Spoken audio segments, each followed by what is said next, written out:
नमस्कार दोस्तों, स्वागत है आपके अपने YouTube चैनल पर जिसका नाम है GTT EDU। आज हम आपके लिए गणित विषय के अंतर्गत गणित शिक्षण की जो विधियां हमारी चल रही हैं उसके अंतर्गत खेल विधि की चर्चा जो है आपके साथ करने के लिए आए हैं। देखिए, स्वाभाविक तो किसी बच्चे की एक्टिविटी देखी जाए तो वो खेल ही होता है, और सबसे ज्यादा रुचिकर यदि कोई बात है बच्चे के लिए वो भी खेल है। खेल विधि की शुरुआत कह सकते हो या खेल विधि के प्रवर्तक जो है वो है Henry Caldwell cook. Henry Caldwell cook भी बोल सकते हो, और इनकी एक पुस्तक थी प्लेवे। प्लेवे इनकी पुस्तक थी। इस पुस्तक में इन्होंने खेल विधि का जिक्र किया है, और वो भी अंग्रेजी विषय के लिए, इंग्लिश विषय के लिए। उन्होंने बताया कि अंग्रेजी विषय जो है उसको खेल खेल में बच्चों को सिखाना चाहिए। तो यहां पर आपको बात याद रखनी कौन सी है, ये रखनी है कि प्रवर्तक कौन है, नंबर 2 इनकी पुस्तक कौन सी है, और इस पुस्तक में खेल विधि की इन्होंने कह सकते हो बात रखी है, अपना मत रखा है कि खेल विधि जो है और खेल विधि इन्होंने बनाई भी है। और अंग्रेजी विषय पर जोर दिया कि अंग्रेजी विषय जो है आपको क्या करना चाहिए, खेल खेल के माध्यम से सिखाना चाहिए। और आगे चलकर इसका प्रयोग किसमें होना शुरू हो गया, गणित में भी। तो गणित में भी यदि इस विधि की देन है तो वो हेनरी कुक जो है उन्हीं की है, मतलब कॉल्डवेल कुक जो है उन्हीं की देन है गणित में भी। और सबसे पहले यानी सर्वप्रथम यदि खेल विधि पर किसी व्यक्ति ने जोर दिया था, किसी व्यक्ति ने यदि सबसे पहले जोर दिया था तो वो था फ्रोबेल। फ्रोबेल ने माना था कि शिक्षा जो है, शिक्षा आपको देनी है तो उसका केंद्र बिंदु खेल होना चाहिए, मतलब खेल के माध्यम से ही आपको शिक्षा देनी है। सारी की सारी शिक्षा जो है, मतलब शिक्षण का जो कार्य है, शिक्षा का जो सिद्धांत है, शिक्षा की जो चीजें हैं वो सारी की सारी खेल के चारों ओर घूमे। ये बात कही है सब सर्वप्रथम फ्रोबेल ने। तो ऐसे ही रोचक जो बातें हैं वो हम आपके लिए लेकर आए हैं, पूरा डिटेल में आपके साथ जानकारी साझा करेंगे। चैनल को सब्सक्राइब करें, वीडियो को लाइक करें, कमेंट करें, शेयर करें, और वीडियो आपको कैसा लगा ये आप वीडियो के अंत में जरूर बताएं। ठीक है, चलते हैं आज की अपनी इस विधि की तरफ। विधि अपनी है खेल विधि। क्या नाम है, खेल विधि। खेल विधि को पढ़ना है। हम क्या पढ़ रहे हैं, गणित की शिक्षण विधियां। अब बात कर रहे हैं खेल विधि की। तो खेल विधि जो है इसके प्रवर्तक कौन है, हेनरी कॉल्डवेल कुक। कौन है भाई, हेनरी कॉल्डवेल कुक। ये परीक्षा में प्रश्न पूछा गया भाई कई बार, खेल विधि के प्रवर्तक कौन है। इनकी एक पुस्तक थी जिसका नाम था प्लेवे। पुस्तक का नाम क्या है, प्लेवे। इनकी एक किताब है, और इस किताब में इन्होंने खेल विधि का जिक्र किया है। और खेल विधि का जिक्र किस लिए किया है कि ये अंग्रेजी विषय जो है, अंग्रेजी शिक्षण जो है उसमें ये विधि क्या है, उपयुक्त है। अंग्रेजी शिक्षण में खेल विधि उपयुक्त है, ये जिक्र किसमें कर रखा है, अपनी पुस्तक प्लेवे में। तो क्या जिक्र है, इन्होंने इस पुस्तक में इसकी उपयुक्तता, इसकी मतलब खेल विधि की, इसकी उपयुक्तता अंग्रेजी शिक्षण में बताई। इन्होंने बताया कि अंग्रेजी शिक्षण में खेल विधि उपयुक्त है। खेल विधि क्या है, अंग्रेजी शिक्षण में उपयुक्त है। अब बात माइंड में रखो, दिमाग में। इसके बाद बात करते हैं, ये हो गया प्रवर्तक कौन है, पुस्तक का नाम क्या है, इस पुस्तक में किस प्रकार से जिक्र किया गया। इसके बाद बात करते हैं फ्रोबेल का। फ्रोबेल ने सबसे पहले खेल विधि का महत्व बताया, या खेल का महत्व बताया। इन्होंने सबसे पहले स्वीकार किया कि खेल का भी जीवन में, शिक्षण में हर जगह महत्व है, हर जगह महत्व है। इसका स्वीकार किया। शिक्षा को पूर्ण रूप से, इन्होंने बताया कि शिक्षा को पूर्ण रूप से खेल केंद्रित बनाने का प्रयास किया जाना चाहिए, और इन्होंने प्रयास किया भी था। ये लाइन बड़ी इंपॉर्टेंट है भाई, कई बार ये पूछी गई परीक्षा में और आगे भी पूछी जा सकती है। फ्रोबेल सबसे पहले खेल का महत्व बताया, और इन्होंने इस बात पर बल दिया, प्रयास किया कि शिक्षा को पूर्ण रूप से क्या होना चाहिए, खेल केंद्रित करना चाहिए। अब ये खेल केंद्रित शिक्षा पूर्ण रूप से खेल केंद्रित हो, ये सबसे पहले प्रयास किसके द्वारा किया गया, ये प्रश्न पूछा जा सकता है। ये था फ्रोबेल का। तो उन्होंने प्रयास किया कि सारी की सारी जो शिक्षा है वो खेल केंद्रित हो जाए, मतलब खेल खेल में सीखो सारी चीजें। ठीक है, आगे है संपूर्ण ज्ञान, मतलब बच्चे को जो भी ज्ञान देना है, जो भी बच्चे को ज्ञान देना है, जो भी शिक्षण के द्वारा ज्ञान बच्चे को देना है, वो कैसे देना चाहिए, खेल खेल में देना चाहिए। ये बात भी फ्रोबेल की है, ये बात भी फ्रोबेल की है कि बच्चे को संपूर्ण ज्ञान, जितना भी ज्ञान आपको देना है वो किस में देना है, खेल खेल के माध्यम से उसको ज्ञान प्रदान करना चाहिए।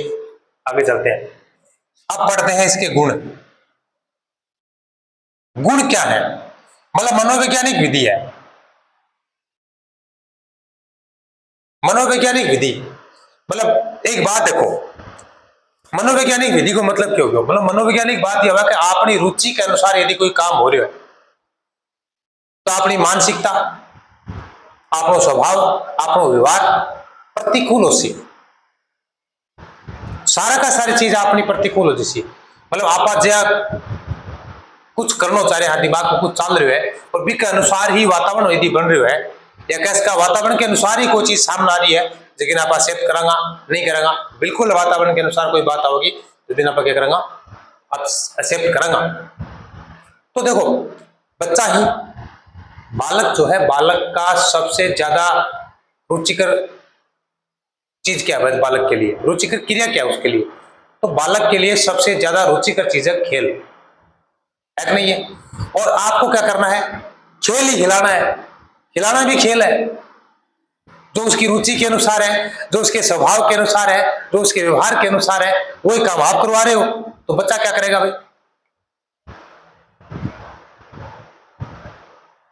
आपके शिक्षण को एक्सेप्ट करेगा, स्वीकार करेगा, क्योंकि शिक्षण जो सीखना है वो भी खेल में ही, सब कुछ खेल में तो आ रहा है, तो इसलिए ये क्या है, मनोवैज्ञानिक है, इसलिए मनोवैज्ञानिक है। पढ़ते देखो, देखो खेल में बच्चे की स्वाभाविक रुचि होती है, मतलब बच्चे के स्वभाव में क्या होता है, खेल होता है, खेल में बच्चे की स्वाभाविक रुचि होती है, और खेल आत्म प्रेरणा से खेलता है, आत्म प्रेरणा मतलब अपना आप ही प्रेरित कर, खेल अपने आप ही खेल क्या करता है, आत्म प्रेरित करता है। अतः इस विधि से पढ़ाई बच्चे को क्या नहीं लगेगी, बोझ नहीं लगेगी। अरे खेल खेल में सीखा तो खेल तो बच्चों खेलना चाह रही है और भी का माध्यम ही काम हो रहा है, तो बोझ थोड़ा लगेगा, बोझ तो अब लाग रही है कि खेल खेल में सीखा को नहीं, खेल दूसरा खेलिया पढ़ाई करी को नहीं, तो अब बोझ हो गया, अब बोझ आपा हो गया पढ़ाई के ऊपर, तो पढ़ाई बोझ नहीं लगेगी, क्योंकि खेल जो है बच्चे की स्वाभाविक रुचि होती है, और खेल जो है वो बच्चा, बालक आत्म प्रेरणा से, मतलब अपने आप की प्रेरणा से, कह सकते हो खेल की प्रेरणा से ही खेलता है। इसलिए इसके द्वारा यदि शिक्षण का कार्य करवाया जाता है तो वो कार्य बोरिंग, नीरस नहीं होता, बोझ नहीं होता। पहला, आगे चलते हैं, सर्वांगीण विकास। सर्वांगीण विकास का मतलब जानते हो ना, सर्वांगीण विकास की महात्मा गांधी की परिभाषा है शिक्षा की, है ना। सर्वांगीण का मतलब यह है कि किसी एक पक्ष, मतलब किसी बालक के बारे में आप यदि सोच से इमेज बनाए तो बालक का कोई एक पक्ष नहीं होता, उसका सामाजिक पक्ष भी होता है, उसका व्यक्तिगत पक्ष भी होता है, उसका मानसिक पक्ष भी होता है, उसका नैतिक पक्ष भी होता है, उसका चारित्रिक पक्ष भी होता है, उसका सांस्कृतिक पक्ष भी होता है, और मतलब बहुत सारे हैं। तो खेल क्या करता है, सारे के सारे जो उसके पक्ष हैं उनका विकास करता है, तो खेल करता है। तो खेल के द्वारा यदि शिक्षा दी जाती है तो इससे क्या होगा कि बच्चे का सर्वांगीण विकास होगा, मतलब सभी पक्षों का विकास होगा, सामाजिक भी होगा, नैतिक भी होगा, सांस्कृतिक भी होगा, सारा जितने भी होने चाहिए सारे होंगे। ठीक है, देखो इसमें गणित विषय की जानकारी तो बच्चे को मिले ही मिलेगी, क्योंकि हम गणित की चर्चा कर रहे हैं। ठीक है, तो गणित की गणनाएं हैं, गणित के नियम है, इनका क्या होगा, पूर्ण विकास होगा, पूरा विकास होगा। इसके साथ ही क्या होगा, मानवीय मूल्य, अरे खेल खेलने को तो एक लोग थोड़ी खेला है, विपक्ष भी है, तो व्यवहार में बदलाव होगा, बोलचाल में बदलाव होगा, क्योंकि नैतिकता बदलेगी, विकसित होगी, सारी चीज बढ़ेगी। ठीक है, मतलब मानवीय मूल्य जो है वो क्या होते हैं, साथ में विकसित होते हैं। बात दी बड्डी आओगी रही जैसे संबंधित। ठीक है, अगला है क्रियाशीलता। क्रियाशीलता, क्रियाशीलता के करके सीखो, क्रियाशीलता का मतलब करके सीखो। तो करके सीखो सिद्धांत पर विधि आधारित है, इसलिए एक तो गुण है क्रियाशीलता। यह विधि करो और सीखो, मतलब करके सीखो के सिद्धांत पर आधारित है। यो पूछ रहा परीक्षा में कई बार प्रश्न पूछे गए, यो भी प्रश्न पूछे गए। अब है सामाजिक दृष्टिकोण का विकास।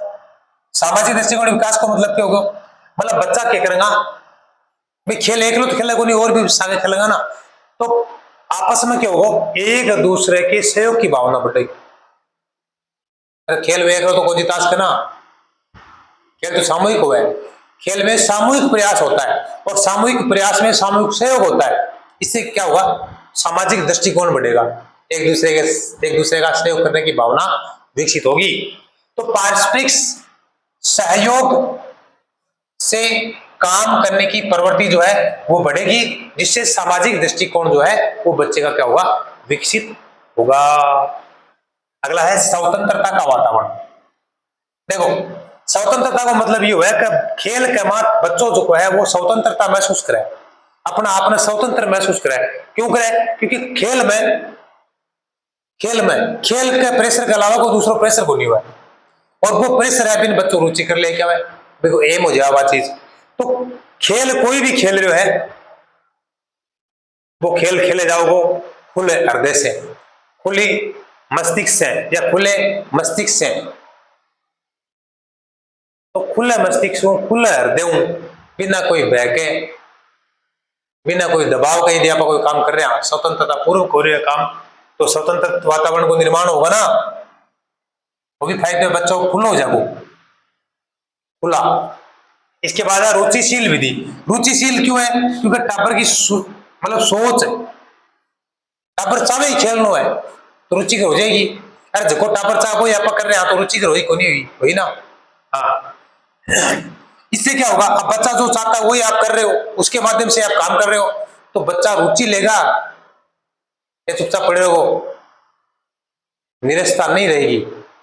मतलब गणित को पढ़ने में यदि इस विधि का प्रयोग आप कर लेते हो या कराते हो बच्चों से, तो गणित की जो क्रियाएं होती हैं उनमें निरस्ता क्या हो जाती है, समाप्त हो जाती है, निरस्ता खत्म हो जाती है, सरस हो जाएगा, रुचि लाग रही, मजा आ रही है ना। तो रुचिकर विधि है।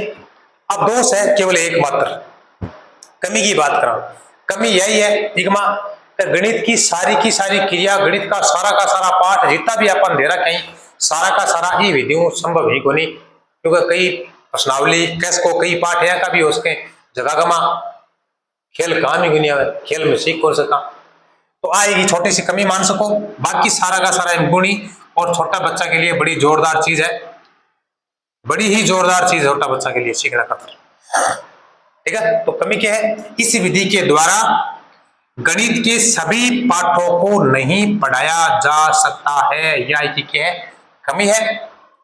ठीक है, तो आज कौन सी विधि पढ़ी जाओ बताओ, ये विधि का प्रवर्तक कौन ही, और प्रवर्तक जगह ही बाकी किताब को नाम क्या है, जगह खेल विधि की चर्चा करी, और कौन से विषय के ऊपर चर्चा करी कि कौन से विषय पढ़ाना चाहिए खेल के माध्यमों के बाद में समपली कौन महत्व बताओ खेल को, और कौन कहो के शिक्षा खेल केंद्रित होना चाहिए, फिर इसके लाभ क्या है, इसकी हानि कौन सी है, ये सारी की सारी चीजें आपको कमेंट में बतानी है। ठीक है, मिलेंगे आपसे अगले वीडियो में अगली नई विधि के साथ। ठीक है, पर वीडियो कैसा लगा जरूर बताएं, शेयर करो, सब्सक्राइब करो। चलो कोई बात नहीं, खुश रहो, मस्त रहो, स्वस्थ रहो, नमस्ते।